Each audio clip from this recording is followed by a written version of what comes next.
सांगणारे एका कासवाची आणि एका सशाची गोष्ट. जंगलात तळ्याकाठी एक कासव राहत होता.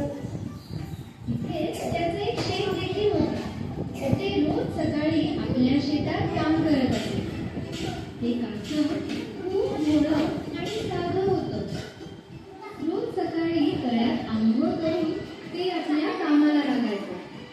एक दिवस ते आपल्या शेतात गाजर पेरत होते. तेव्हाच तळ्याचं पाणी प्यायला तिथे एक ससा आला.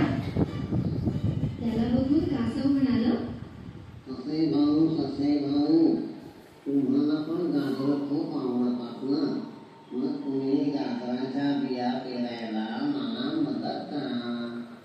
आपण दोघं मिळून गाजराची शेती करूया. ठीक आहे, पण मला अर्धी गाजरं पाहिजे. मग रोज ससा कासवाच्या शेतावर येऊ लागला. ते दोघं मिळून शेतात बिया पेरायचे, झाडांना पाणी द्यायचे, एकत्र मिळून शेताची निगा राखायचे आणि राखण करायचे. पण प्रत्येक काम करताना ससा त्या कामाची सुरुवात तर करायचा, पण थोड्याच वेळाने आळसापोटी एका झाडाखाली जाऊन छानपैकी झोपून जायचा. पण कासव